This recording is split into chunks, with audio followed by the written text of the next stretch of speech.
Hello, you've caught me playing Dark Souls and I'm on a roll. I'm surging through the game, my blade a white-hot flash of deadly precision. Dodge, riposte, sort of dodge. Yeah, I'm brilliant at this. Brilliant! This is why I don't play these stupid games. What?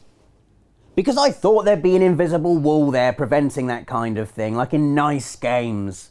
Death in video games is designed to teach us what not to do. It's the virtual representation of life's little mistakes, the ones we all make, learn from, and then move on as slightly less stupid people than before. Sometimes, however, death in video games can be downright embarrassing and it feels like we're being laughed at rather than taught valuable life lessons, the virtual equivalent of washing your hands a bit too zealously after going to the bathroom. It was the tap. Here are the most totally lame ways to die in video games. We've already touched upon our first entry, idiotically falling off something high. The rule with this kind of lame death is that it only happens in one of two instances. Firstly, when you're testing out the physical rules of a new game. Can I jump? If I look down in first person, do I have legs? If I push my character over this high ledge, will the game let me fall?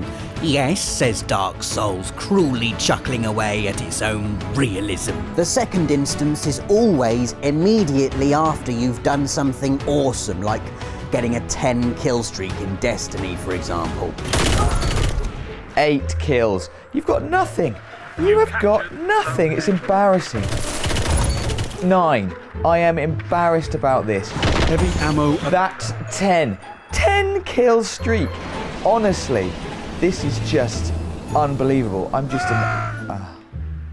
I would literally rather walk down the street with a suspiciously wet crotch than die like that in front of my own teammates. There was a big. I think there was the glitch or something.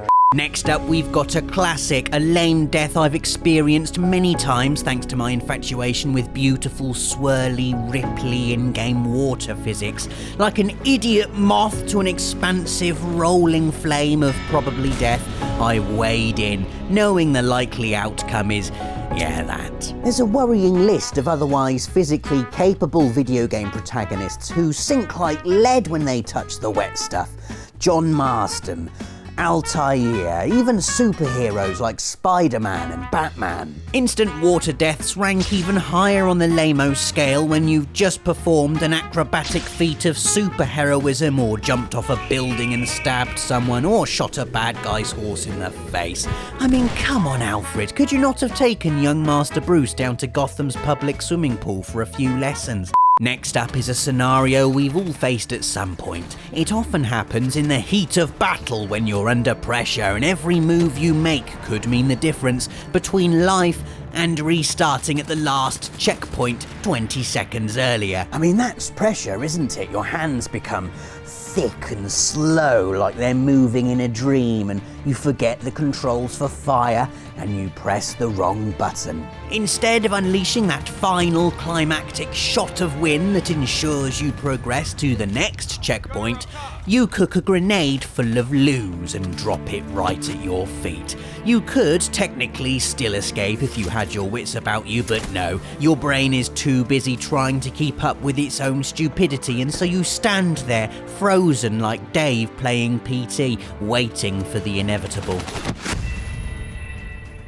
Wrong button deaths also happen all the time in FIFA, and I know technically it's not death, but spaffing a shot into the 50th row of the car park outside the stadium because you've smashed cross instead of shoot is basically as bad. I thought it was alternate controls. Yeah, classic excuse. The next lame video game death on our list is our own fault, really, a result of sheer impatience. Hands up when you dive into a brand new open world for the first time. If you just ignore the first town on your quest list and strike out towards level 50 land naked, weak and equipped with nothing but a rusty sword hilt. You know, just to see what's over the horizon. After all, you've just bought this game, so the world is yours and you want to see all of it. straight away. Inevitably, you'll come up against some kind of snarling, overpowered monstrosity that'll smack you back to the menu screen so fast you won't even have a save file from which to restart. Running into an area that's too hard for your current level. It's almost like a boarding school dare, isn't it? Run into the headmaster's room after lights out, call him an idiot, and then run back to your dormitory before he catches you and finds out who you are. Almost always this goes horribly wrong, and using Fallout 4 as an example can sound a bit like this. Just run, Nathan. You do realise that running around underleveled can lead to some quite severe side effects, some of which we've talked about already, but I'll show you them again anyway on this Lamest graph here. Pressing the wrong button, you could panic easily and die.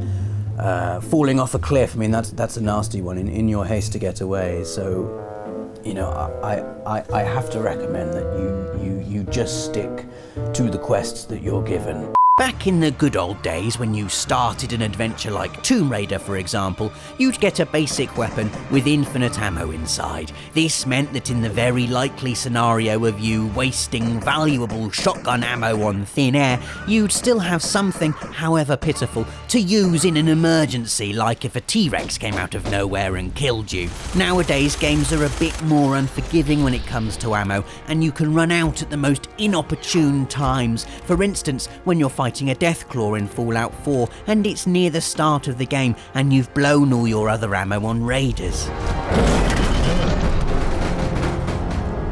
Lame. Another version of the running out of ammo death would be the inconvenient reload death, which happens to me all the time when I'm playing Destiny. Admittedly, I'm mostly awful at PvP. For me, breaking even on the KD ratio is a major achievement, and so when I come face to face with another human, I'm already embracing the respawn screen. But when it happens because you've not been paying attention to how much you've got left in your clip, unforgivable. Magnitude 8 on the lameometer. Our final entry this week is what I'm going to call Affliction deaths, and what I mean by that is when your character contracts some kind of life-sapping ailment in a game that prevents them from operating at full capacity and can lead to deaths of unimaginable lameness.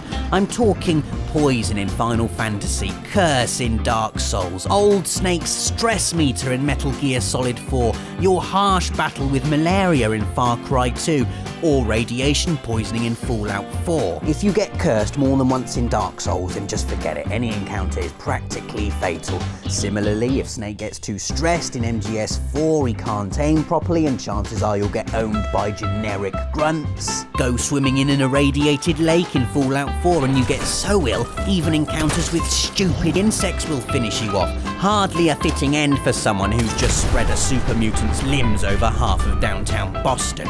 Thanks for watching. If you can think of any other lame ways to die in video games, do let us know in the comments. Please like this video because looking at lots of likes is what keeps me warm on cold winter nights, and it's November now. And also, don't forget to subscribe if you're not already so you don't miss any of these videos when they go up every Friday. And why not download the Access PS4 app so you can watch them on your big telly in the lounge. See you next time.